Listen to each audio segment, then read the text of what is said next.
चलिए, तो आज आपके सामने फिर एक मैथ ओलंपियाड का क्वेश्चन है। इससे पहले डिस्कस थोड़ा सा बात हो जाए आपके कुछ मोटिवेशन के बारे में। देखिए, बिना कुछ किए जय जयकार नहीं होती, कोशिश करने वालों की कभी हार नहीं होती। अर्थात आपको क्वेश्चन को देखकर पैनिक नहीं हो जाना है कि इसको सॉल्यूशन कैसे होगा, मेरे से क्वेश्चन बन नहीं रहा, 2-2 3-3 घंटे लग जा रहा है, कैसे नहीं बन पा रहा है।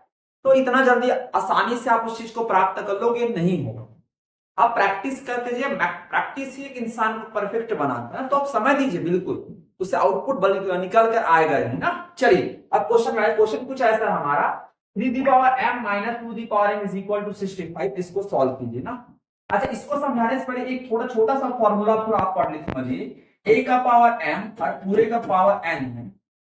इसको लिख सकता हूं a का पावर m n, या उल्टा कर दूं तो a का पावर m और पूरे का पावर m ऐसा लिखा जा सकता है। अब सर यहाँ पे भी चले, अब देखो इसको मैंने क्या किया, 3 का पावर m है, पूरे को 2 इंटू 2 लिख दिया, क्योंकि 2 कैंसिल होगा तो वही मीनिंग होगा। सेम वैसे ही 2 की पावर m को भी मैंने क्या ऊपर 2 और नीचे 2 इक्वल टू 65, वही प्रोसेस जो पुराना किया गया था, मैंने इतना कन्वर्ट कर दिया।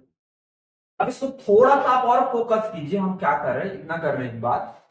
अब ध्यान से देंगे इस टर्म को, तो मैं क्या मैं इसको 3 की पावर m/2 का होल स्क्वायर ऐसे कर सकता हूं बिल्कुल। और इसको लिखा मैंने 2 का पावर m/2 का होल स्क्वायर कर दिया, क्योंकि 1/2 को अंदर लेकर आऊं तो m/2 हो जाए, यहां भी 1/2 को अंदर लगा m/2 ऊपर स्क्वायर, यहां भी ऊपर स्क्वायर कर इज इक्वल टू हो गया 60।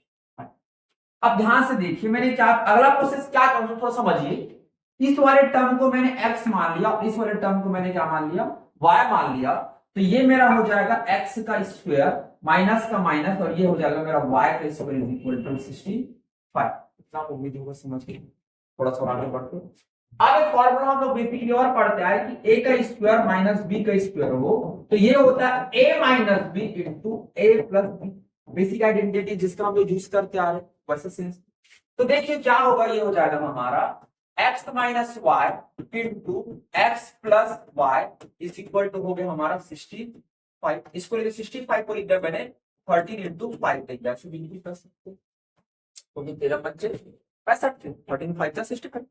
अब देखो वैसे सेंस में हमारा x माइनस वाई को मैंने मान लिया 13 और x प्लस वाई को मान लिया मैंने 5। दो सिस्टम ऑफ इक्वेशन मिले, इन दोनों को अगर मैं सॉल्व करता हूं तो वैसे केसेस में सॉल्व करूंगा, सॉल्व द इक्वेशन।